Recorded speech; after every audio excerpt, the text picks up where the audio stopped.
shir jaraa'id oo ay maanta ku qabteen gudaha magaalada Boorama xildhibaanada golaha guurtida iyo wakiilada Soomaaliland kaga jira gobolada Awdal iyo Selal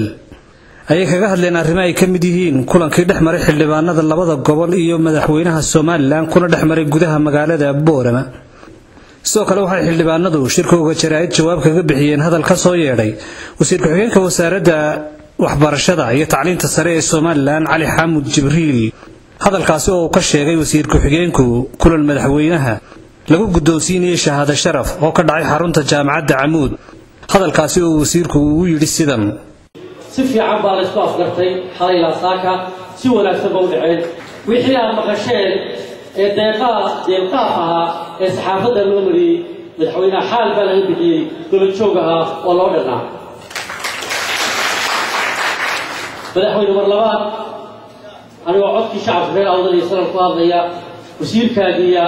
sidii sharafta lahayd ee u aqbashay ee wanaagga ee aad tabashada diiwaan ee aad u qaaday ee u dhageysatay ee ixtiraamka lahayd madaxweyne aad baan kugu mahadnaqaynaa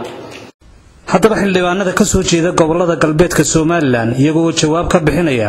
hadalkaasi wasiir ku-xigeenka wasaaradda waxbarashada iyo tacliinta sare ka soo yeedhay isla markaasina ka warbixinaya nuxurka kulankii ay kula yeesheen madaxweynaha Soomaaliland Axmed Siiraanyo magaalada Boorama ay waxay shirkooga jaraa'id ku sheegeen waxaa jiray tabashooyin xildhibaanadu hore u jeediyeen oo ay kala hadleen madaxweynaha markii uu soo gaaray gobolkan Awdal taasi oo markii kulankaas lagu kulmay si fiican looga wada hadlay si fiicanna la isku afgartay sida uu sheegay afhayeenka madaxtooyadu sidaa darteed waxaan u maleynayaa ama ay eg tahay inuu wafdigu watay labo afhayeen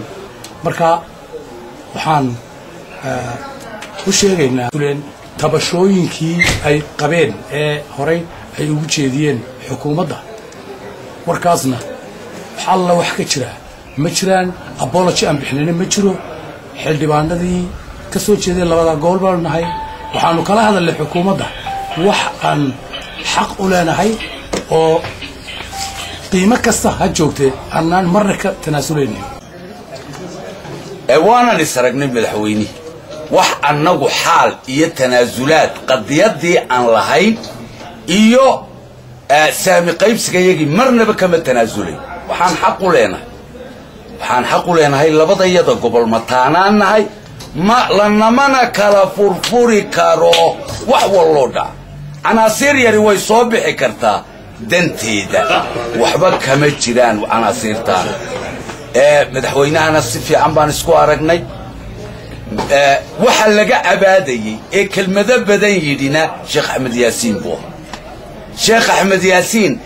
odayaashii annagii saaxiibadii waxaan ku qasabnay in maadaama kelmadihiisii ay adkaadeen aw ka khafiifiyo odaygana raali gelin siiyo Axmed Yaasiin baa raali gelin bixiyay oo yidhi shakhsiyan anu haddaad ka xumaatay kelmadihii oo yar adkaadeen madaxweyne xaal baan ka bixiyey inta yada kale waxaal bixiyay iyo wax tanaasulaad bixiyay iyo xaq iyaga marnaba ma jiro in markaa laga dhigo in xildhibaanada tabashadoodii ay noqoto wax xaal laga bixiyay oo ay ku qaldanaayeen oo misleading lagu sameeyo misinformation dadka la siiyo waliba radioogii dawladdu maamuleysay waxa ku hadlo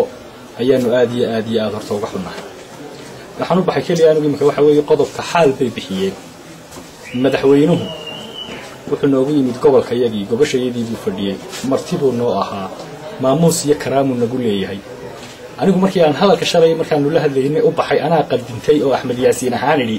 mudane madaxweyne haddii hadalladaydii qaarkood aad xibsatay maanta martibaad too gobashaydii baad fadhidaay xaal baan ku siiyey waa shakhsiyad waa waxaan anigu madaxweynaha ku idhi marka waxaan idhi madaxweyne haddii hadalladaydii qaarkood aad dhibsatay raalli ka ahaw intiibaa in loo misliilgareeyo loogu jahwareeriyo dadka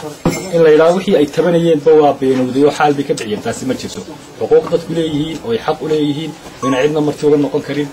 in ay xaal ka bixiyaan xaraam calayk ma dhacaysa taasi waxina uu kala ballamay madaxweynuhu uuna ka garawsaday waana ka sugaynaa inuu wax ka qabto waana maasantii dhanka kalena waxaa isaguna si ka duwan wasiir ku-xigeenka wasaaradda waxbarashada uga hadlay kulankii dhex maray xildhibaanada galbeedka Soomaaliland iyo madaxweynaha Soomaaliland Axmed Siiraanyo afhayeenka madaxtooyada Soomaaliland Axmed Saleebaan Dhuxul xildhibaanadaasi wixii iyo aragtidoodii ay madaxweynaha u bandhigeen aragtidoodu waa aragti ku salaysnay waxbaa la qabtay wax badan baa dalka u qabsoomay wixii dhimanna sidee loo qabtay oo tash sidii wixii dhimanna loo qaban taasina runtii jawi fiican oo qiimane ayuu ku dhacay in wixii dhiman wadaqabashadooda xariiraa la iska taago hadallada xildhibaanada iyo kuwa mas'uuliyiinta kale ayaa imanaya xilli madaxweynaha Soomaaliland uu yimid gobolka Awdal xaruntiisa magaalada Boorama xalinta hadallo tabasho iyo saluug ah oo ay warbaahinta ka sheegeen xildhibaanada gobolada galbeedka Soomaaliland ee Awdal iyo Selal isla markaasina ay u jeediyeen xukuumadda madaxweyne Axmed Siiraanyo taasi oo indhaha bulshada goboladaasi ku soo jeedisay qaab dhismeedka xukuumadda xisbiga kulmiye hoggaanka ka yahay ee uu madaxweynaha u yahay Axmed Maxamed Siiraanyo Hashim Sheekh Cumar Good Somali TV Boorama